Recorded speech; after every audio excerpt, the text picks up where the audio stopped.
Le mégalodon, dont le nom signifie « grosse dent », est le plus grand requin à avoir jamais parcouru les mers et les océans de la Terre.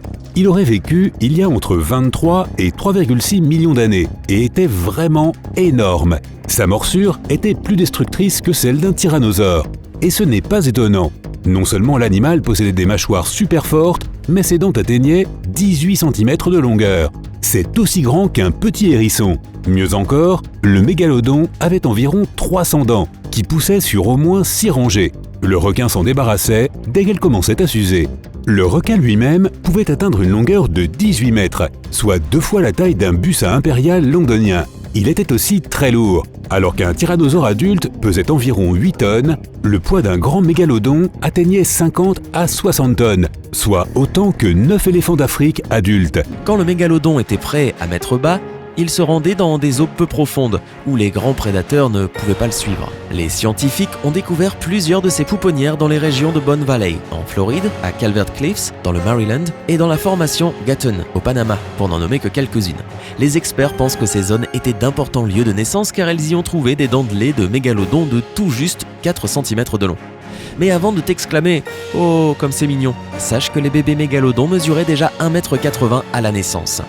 Et même en mesurant une telle taille, ils avaient quand même besoin d'être protégés d'autres grands prédateurs. Et tout comme le font les requins actuels, les petits mégalodons restaient probablement dans leur nurserie jusqu'à ce qu'ils soient assez grands pour faire face au monde extérieur. Le mégalodon n'était pas le seul géant à régner sur les océans.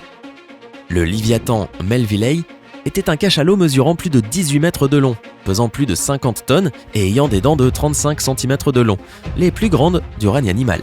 Le mégalodon et le Léviathan vivaient tous les deux à l'époque du Miocène.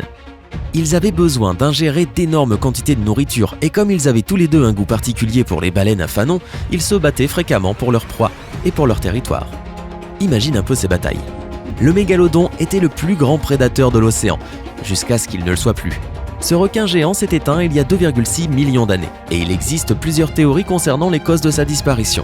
L'une d'elles suggère que les changements climatiques sont responsables. Le mégalodon nageait dans des eaux chaudes, mais les changements climatiques auraient progressivement fait baisser la température des océans jusqu'à ce qu'il ne puisse plus survivre.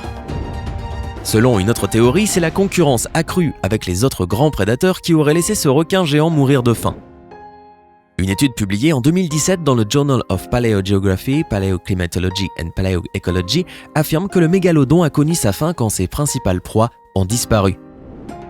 Cette étude part de l'hypothèse qu'avec la disparition d'un type de proie, le prédateur qui s'en nourrit disparaît lui aussi. Étant donné que les petites baleines à fanon ont disparu, il est donc très probable que le meg ait rapidement suivi. Le Cretoxyrina est aussi connu sous le nom de requin Ginsu. Cette créature parcourait les mers et les océans il y a 100 millions d'années au Crétacé. Malgré ça, il ressemblait beaucoup aux requins modernes.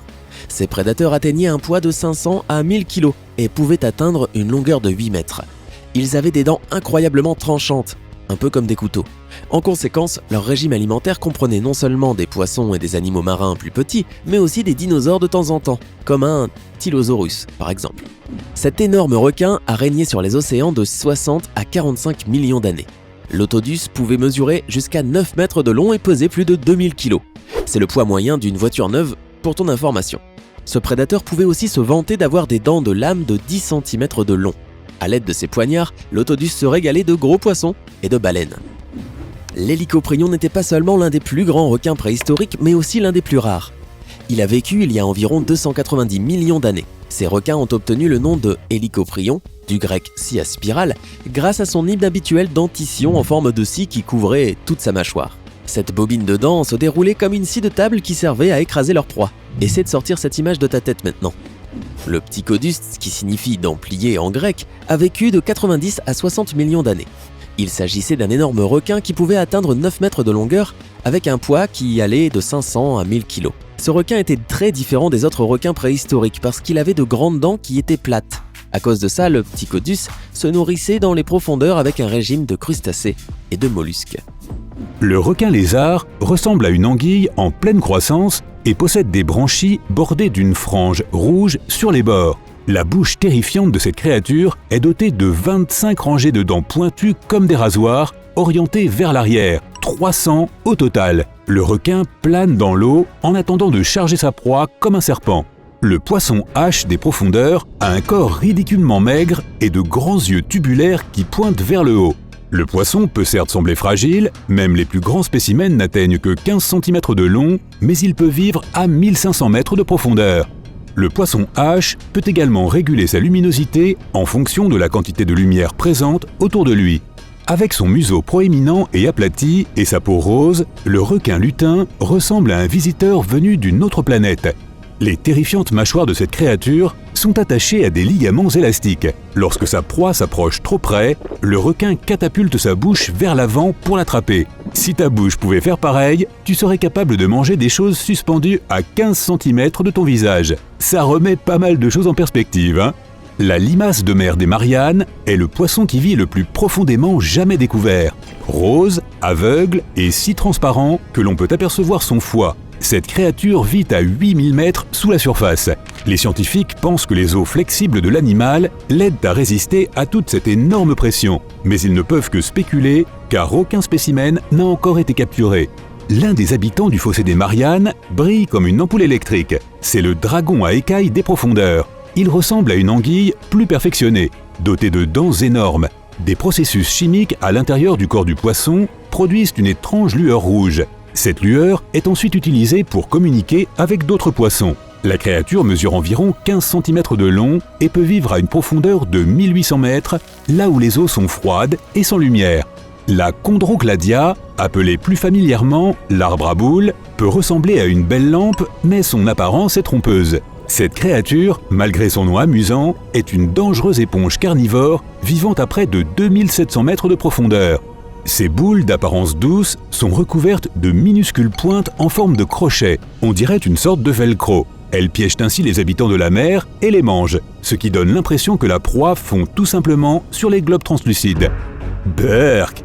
Même si les osédax atteignent une taille maximale de 5 cm, ils peuvent tuer les plus énormes créatures qui existent, tellement l'acide qu'ils produisent est puissant. La vue d'ensemble peut nous faire penser à une plante, mais la vérité, c'est que ces créatures sont capables de grignoter les os durs comme le roc des plus grands animaux du monde, comme les baleines. Une minuscule et bizarre méduse vit dans le fossé des Mariannes à une profondeur de plus de 760 mètres. Elle mesure environ 2,5 cm de diamètre et possède environ 1500 tentacules minuscules et filiformes.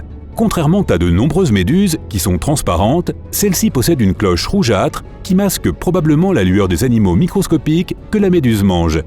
Ethmopterus perii, le plus petit requin du monde, pourrait tenir dans ta main. Il possède des organes qui émettent de la lumière, appelés photophores. Ça ne leur sert pas pour naviguer, mais pour se camoufler avec la lumière du soleil qui arrive d'en haut.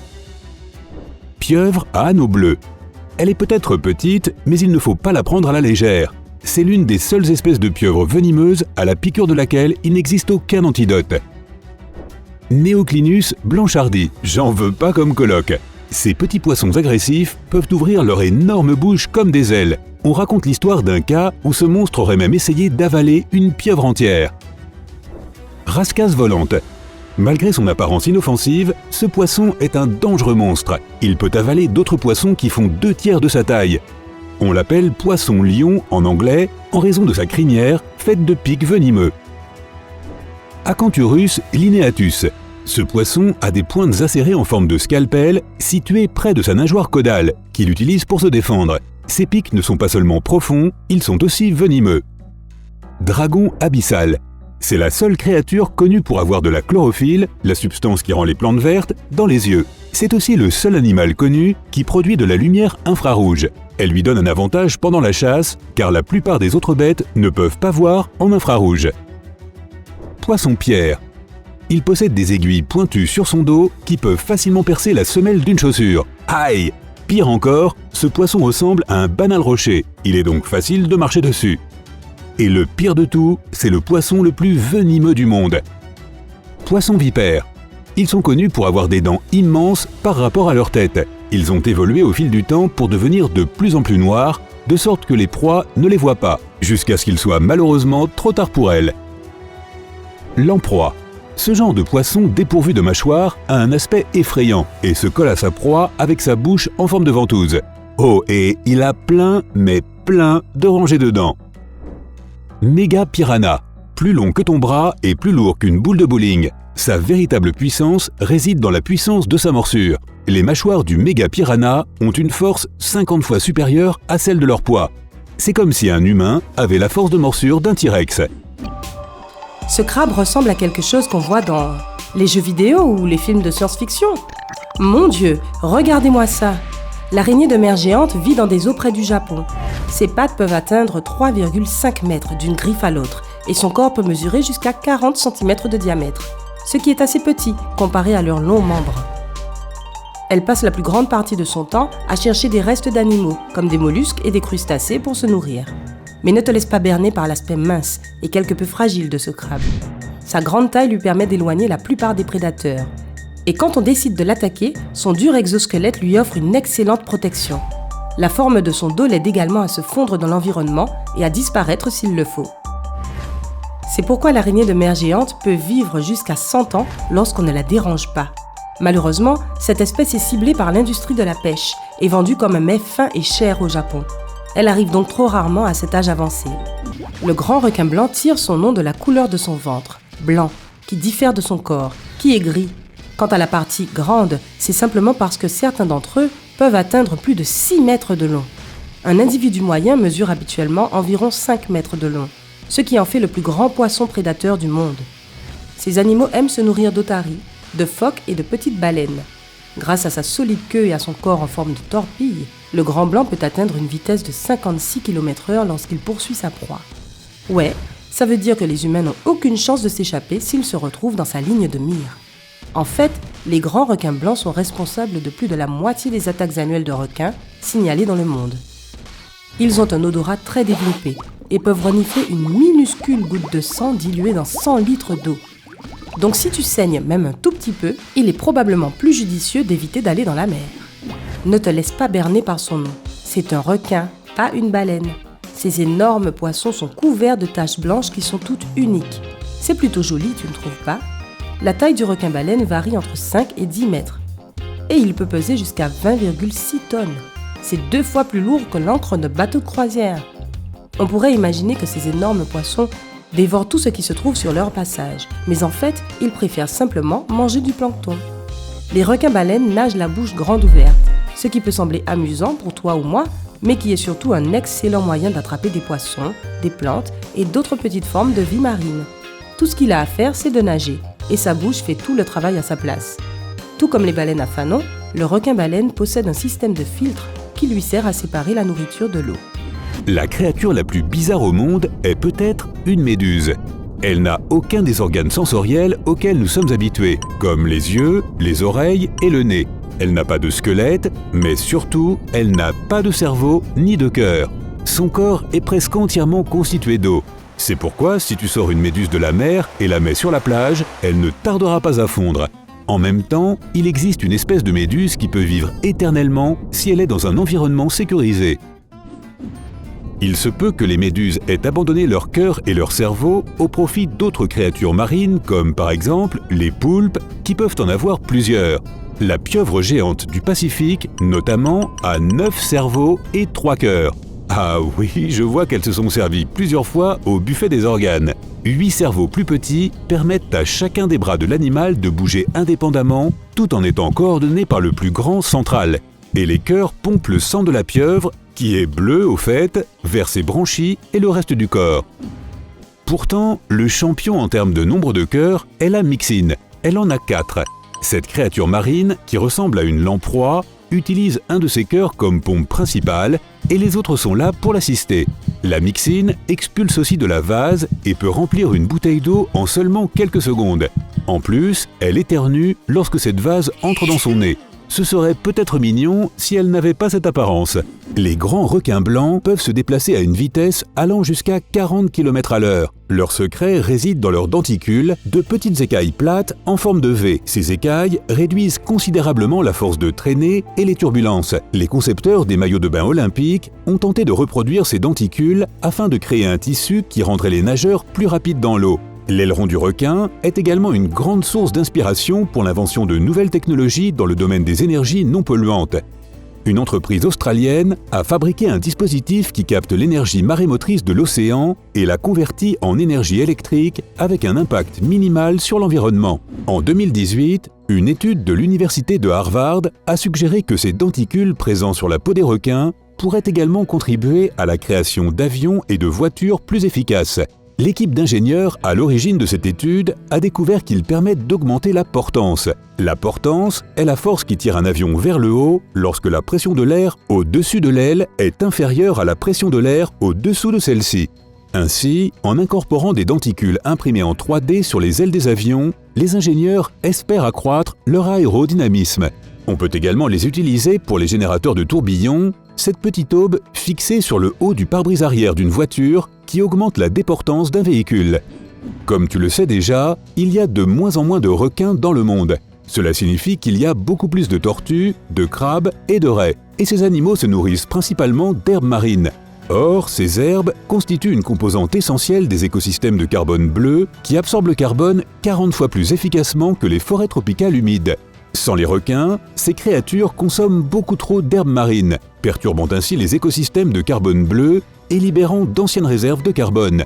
Cela a le même impact que les émissions de gaz à effet de serre des voitures qui détruisent la couche d'ozone et entraînent des changements climatiques imprévisibles et néfastes.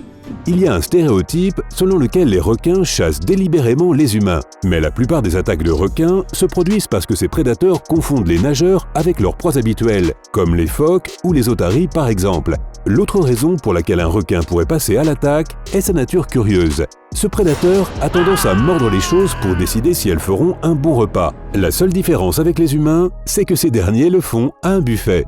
Certains pensent que quand le requin arrête de nager, sa vie sera finie. Cependant, cette idée n'est que partiellement vraie. Tout d'abord, il est important de comprendre comment les requins respirent. Ils peuvent le faire de deux façons, le pompage buccal et la ventilation. En utilisant la première méthode, les requins tirent l'eau dans leur bouche à l'aide des muscles de leurs joues et l'expulsent ensuite par leurs branchies. Et cette méthode permet aux prédateurs de se coucher sur le fond marin sans bouger. Mais si les requins utilisent la méthode de ventilation, l'eau pénètre par la bouche lorsqu'ils se déplacent, passe sur les branchies et ressort ensuite par les fentes branchiales. Ils doivent continuer à bouger. C'est pourquoi la plupart des gens croient que sans nage permanente, les requins n'auront pas l'oxygène nécessaire à la vie. Mais il se trouve que seulement une vingtaine d'espèces de requins sur plus de 400 utilisent la méthode de ventilation seule. Et il est vrai que quelques espèces de requins ne pourront pas respirer si quelque chose les empêche de bouger. Mais les autres prédateurs utilisent soit les deux méthodes de respiration, soit la méthode de pompage buccal et peuvent donc facilement se reposer sur le fond marin. As-tu déjà entendu parler de requins qui surgissent de l'eau et renversent quelqu'un hors d'un bateau? Si tu crois en ce mythe, tu as probablement regardé trop de films d'action. Certaines espèces de requins, comme le grand requin blanc, sont en effet capables de sauter à plus de 2,4 mètres dans les airs pour attraper des proies, par exemple des phoques et des oiseaux. Mais à moins d'être en Afrique du Sud, tu auras du mal à trouver des requins qui jaillissent hors de l'eau. Il a déjà été dit, si un requin se dirige vers toi, cache-toi parmi les méduses. Si tu veux perdre ton temps et te blesser, vas-y. Mais en réalité, les requins ont la peau vraiment épaisse et les piqûres de méduses ne représenteront pour eux rien de plus qu'un léger chatouillement. Certes, ces prédateurs ont des yeux très vulnérables, mais les requins peuvent les protéger en les recouvrant de membranes spéciales. Toi, par contre, tu seras victime de piqûres de méduses extrêmement douloureuses et souvent venimeuses. Alors ne sois pas comme Dory. Oups, c'était un spoiler, désolé. Une autre idée fausse courante est que tous les requins sont des prédateurs. L'énorme et donc terrifiant requin-baleine par exemple est en fait un géant sympathique qui doit filtrer le plancton à travers ses branchies pour se nourrir. Et le requin nourrice se nourrit par aspiration, alors son régime alimentaire comprend principalement des oursins, des homards et de petites raies. Ce n'est pas une bonne idée de supposer que s'il n'y a pas eu d'attaque de requins, alors qu'aucun requin ne se trouve dans cette zone. Les requins vivent dans tous les océans du monde, tant dans les eaux côtières que dans les grands fonds marins, et certains d'entre eux se trouvent même dans les lacs et rivières d'eau douce. Alors si tu ne vois pas de requin, ça peut tout simplement vouloir dire qu'il fait sa vie et qu'il n'est pas intéressé par toi.